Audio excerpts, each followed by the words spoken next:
আমার অসহায় পরিবারে যদি কেউ ঠক বাটপারি করেন আমি ছেড়ে দেব না। দিন যায় কথা থাকে, সে যে কথা দিয়ে রাখলো না, বলে যাবার আগে ভাবলো না। আসলে আমরা সবাই চলে যাব এই পৃথিবীর মোহমায়া ত্যাগ করে। আমাদের প্রজন্ম বা আমার পরিবার থেকে যাবে তাদের অবস্থানে। এমন কিছু পরিবার আছে যারা দুঃখ কষ্ট বেদনাকে আলিঙ্গন করে সব সময় চলে। অসহায় মা পড়ে আছে, তার একটি মাত্র সন্তান, সে সন্তানটা যদি হয় প্রতিবন্ধী, তাহলে সে পরিবারের অবস্থান আপনারা দেখলে বুঝতে পারবেন। এই কারণে আমি বারবার বলি, অসহায় মানুষের পাশে যান, তাদের সঙ্গে একটু মত বিনিময় করুন, বুঝতে পারবেন তাদের দুঃখ কষ্ট বেদনা। চলে আসেন, অসহায় মাকে দেখাবো তার অবস্থান সম্পর্কে। চলে আসেন।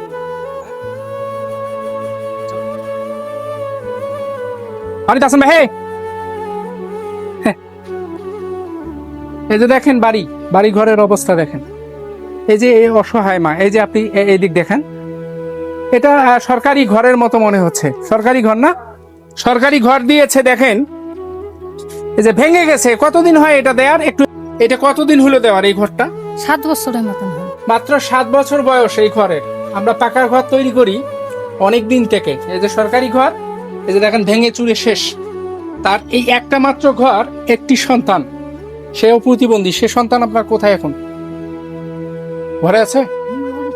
ঘরে আছে? ও আচ্ছা আচ্ছা। তো বিষয়টা হচ্ছে, আপনার বাসায় দেখি বিদ্যুৎ নেই।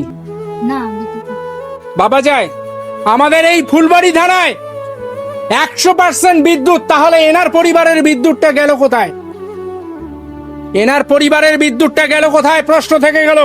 আমাদের ফুলবাড়ি যে কর্তৃপক্ষ আছে তাদের কাছে প্রশ্নটা থেকে গেল আমার। এনার ঘরে বিদ্যুৎ নেই, বিদ্যুৎটা গেল কোথায়? সরকারি একটা ঘর পেয়েছে 3 দিনের মাথায়, মনে করেন 7 বছরে ঘর ভেনিস, ভেঙে চুরে শেষ।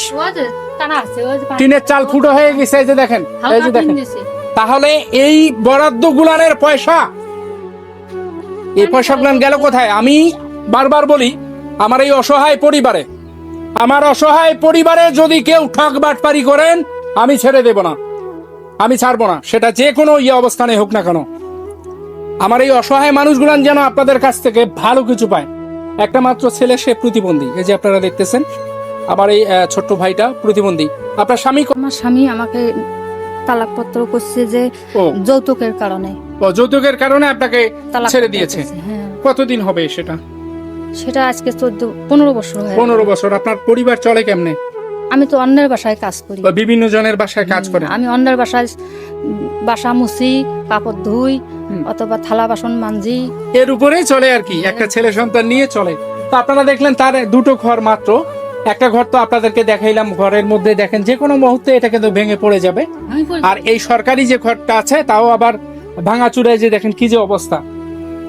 আমি মাঝে মধ্যে ভাবি এই পরিবার গুলানকে নিয়ে, যখন আমি ভাবি আমি নিজেকে স্থির রাখতে পারি না। আপনারা এখানে অনেকজন মানুষ আছেন, দয়ালু মানুষ আছেন, দানশীল মানুষ আছেন। সকলের কাছে আমার অনুরোধ রইল, এই মানুষগুলোর পাশে একটু যান। এরা আমাদের কাছে বেশি কিছু চায় না, একটু ভালোবাসা। একটু ভালোবাসাতেই অনেক খুশি হয়ে যায় তারা। এরা আমাদের কাছে অর্থ প্রাচুর্য, টাকা পয়সা, জমি জমা কিছুই চায় না, চায় একটু ভালোবাসা। এদের পাশে যান, এদেরকে ভালোবাসা প্রেজেন্ট করেন, দেখবেন মনের মধ্যে একটা শান্তি পাবেন, সুখ পাবেন। আমার মা ওই যে ঘরে থাকে, আমার ঘরে, সে ঘরে পানি পড়ে, এই যে প্রতিবন্ধী। তো আপনার মাও আছে? মাও আছে। ওরে, তো আপনারা এই যে দেখেন, একটা ঘরের মধ্যে 3 জন মানুষ থাকে। ওনার মাও আছে, উনিও প্রতিবন্ধী। মা আছে মেয়ের সংসারে, জামাই নেই, একটা ছেলে, সেও প্রতিবন্ধী। তাহলে এই পরিবারের অবস্থানটা কি হতে পারে? আপনারা আপনাদের বিবেককে একটাবার প্রশ্ন করবেন যে পরিবারের অবস্থানটা কি হতে পারে। তো আপনারা জানেন, বরাবরই আমি সাজু কাজী, প্রতিবন্ধী ফান্ড ফুলবাড়ি কুড়িগ্রামের পরিচালক, সবসময় অসহায় মানুষের তালাশে, অসহায় মানুষের সন্ধানে তাদের সঙ্গে মত বিনিময় করার জন্য ছুটে চলবে আগামীতেও ইনশাল্লাহ। কেন নয়? আপনাদের ভালোবাসা ছাড়া সম্ভব নয়।